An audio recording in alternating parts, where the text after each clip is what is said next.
प्रदेश के अंदर भारतीय जनता पार्टी की सरकारों ने जो 20 सालों में काम किया है और विकास के नए आयाम खड़े किए हैं, ये चुनाव भारतीय जनता पार्टी ताकत के साथ चुनावी मैदान में विकास और गरीब कल्याण के मुद्दे पर उतरी है। और अगले चुनाव में आपकी भूमिका क्या रहेगी चुनाव के नतीजे आने के बाद? 24 घंटे झूठ बोलते हैं और उनका वचन पत्र झूठा वचन पत्र है। और वो ये कहते हैं कि जैसे लाडली बहना योजना, बोले हमने 1500 कहा। कमलनाथ जी, मैं पूछना चाहता हूँ, 15 महीने की आपकी सरकार थी, उससे पहले हमारी सरकार में शहरिया, बैगा, भारिया, आदिवासी बहनों को हम 1000 रुपये उस समय देते थे और आपने उनको बंद कर दिया था, आदिवासी बहनों के अधिकार को छीन लिया था। भारतीय जनता पार्टी सामूहिक नेतृत्व पर ही चुनाव लड़ती है। ये राम मंदिर को लेकर के 500 सालों के इतिहास में लाखों लोगों ने बलिदान दिया।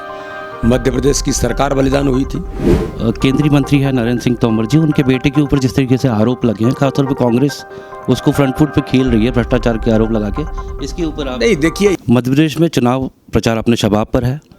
अमित शाह जी, पीएम मोदी जी और इसके अलावा राहुल गांधी जी और प्रियंका गांधी जी सब प्रचार में लगे हैं और हर तरह से कोशिश की जा रही है कि मतदाताओं को ज़्यादा से ज़्यादा अपने पक्ष में किया जाए।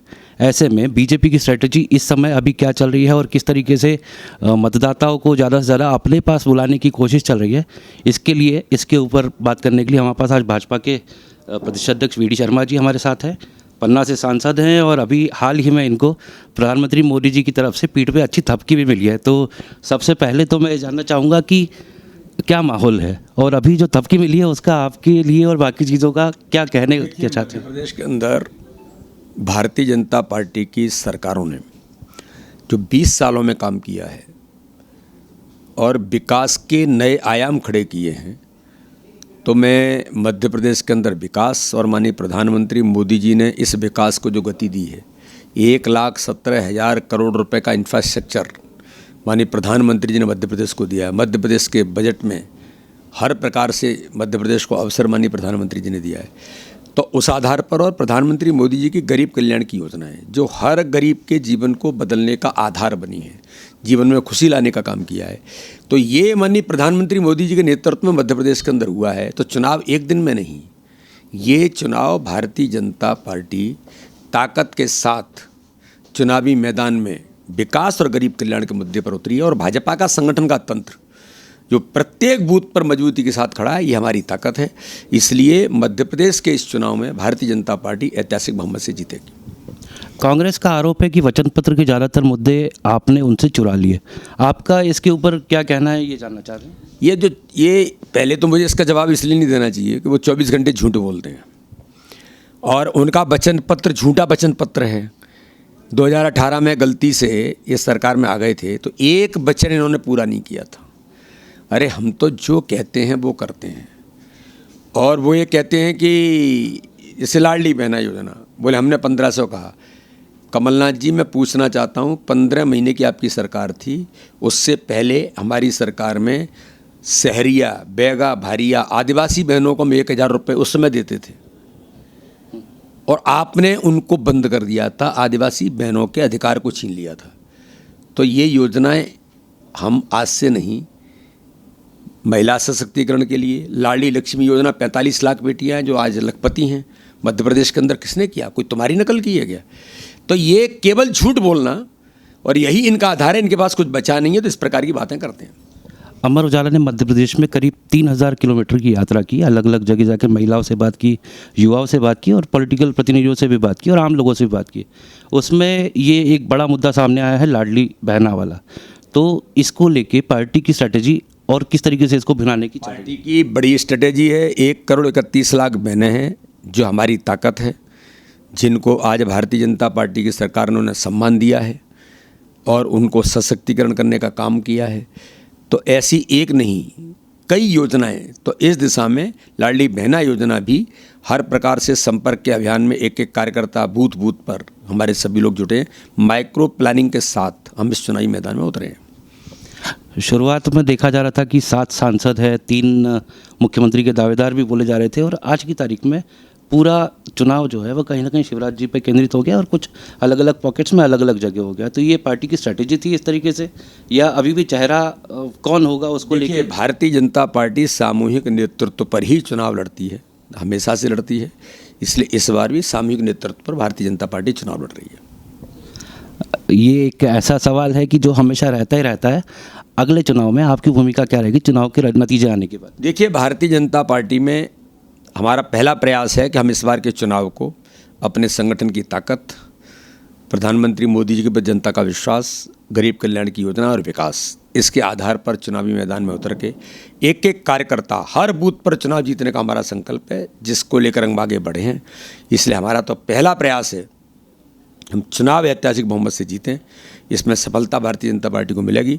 आगे की क्या जिम्मेदारियां होती हैं, ये भारतीय जनता पार्टी का संगठन तय करता है। चुनावी स्ट्रेटेजी में अभी थोड़े से बदलाव देखने को मिले, खासतौर पर विकास पे बात शुरू हुई थी और अब 3 बार दिवाली मनाने की बात है, तो ये इसके ऊपर आप क्या कहेंगे? नहीं, दिवाली अभी मनी है और आगामी आने वाले समय में भी 3 दिसंबर को जब परिणाम आएंगे तब दिवाली मनेगी।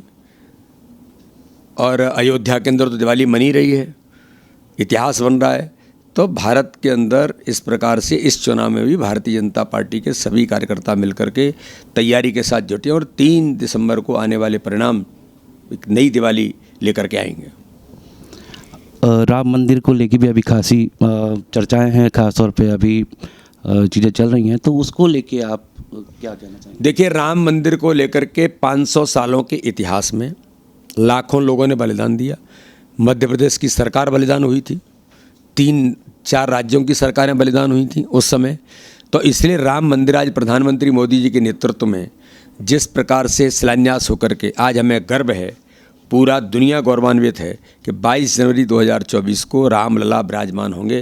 माननीय प्रधानमंत्री जी वहाँ जा कर के पहुँचेंगे और रामलला को विराजमान करेंगे।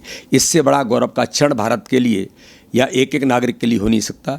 इसलिए हम सब उमंग और उत्साह के साथ पूरी जनता जनार्दन आज 22 जनवरी 2024 का भी इंतजार कर रही है कि जब रामलला विराजमान होंगे। केंद्रीय मंत्री है नरेंद्र सिंह तोमर जी, उनके बेटे के ऊपर जिस तरीके से आरोप लगे हैं, खासतौर पे कांग्रेस उसको फ्रंट फुट पे खेल रही है भ्रष्टाचार के आरोप लगा के, इसके ऊपर आप? नहीं, देखिए, ये तो फेक वीडियो पार्ट 2 है। उनके बेटे ने जब पहला वीडियो ने जारी किया था तब उसकी FIR हुई है कि फेक वीडियो है, उसकी जांच हो रही है। ये पार्ट 2 है। तो कांग्रेस के पास मुद्दे नहीं हैं। 281 करोड़ कमलनाथ जी तुम्हारे ऊपर तो डायरेक्ट पकड़े गए थे, तुम्हारे मेघलानी के पास, तुम्हारे कक्कड़ के पास। वो कौन थे, कहाँ से आए थे? वल्लभ भवन को दलाली का अड्डा किसने बनाया था? तब ये इस प्रकार की चीज़ें चुनाव के दौरान लोग फेक वीडियो, फेक ऑडियो जारी करना, ये तो एक करैक्टर बन गया और कांग्रेस के पास मुद्दे नहीं होने के कारण से इस प्रकार की चीज़ें ही करने का प्रयास करती है। तो ये जो भ्रष्टाचार के आरोप लग रहे हैं, खासतौर पे बीजेपी को घेरने की कोशिश है एक तरीके से कांग्रेस की। उसमें तो जो वो बातें कर रहे हैं, उनके बेटे ने खुद कंप्लेंट की है कि ये फेक वीडियो है और इसमें इसकी जांच होनी चाहिए। तो ये तो झूठे आरोप लगाने का प्रयास कांग्रेस करती आई है। इसमें कोई दम, उन्होंने तो खुद कंप्लेंट किया है और खुद जांच की मांग की है।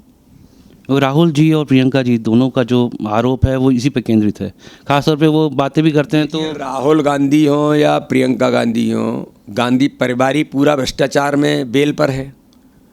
ये किससे बात करेंगे?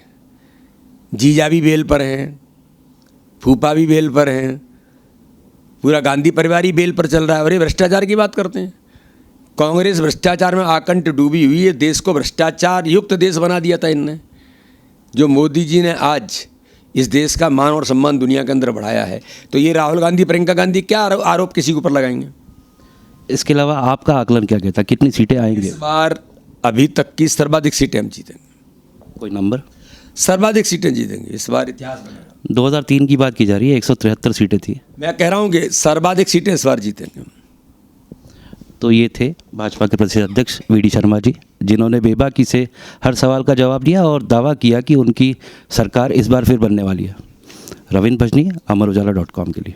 अगर आप ये वीडियो YouTube पर देख रहे हैं तो हमारे चैनल को सब्सक्राइब करें और बेल आइकन को दबाना ना भूलें। अगर आप Facebook पर ये वीडियो देख रहे हैं तो हमारे पेज को लाइक करें।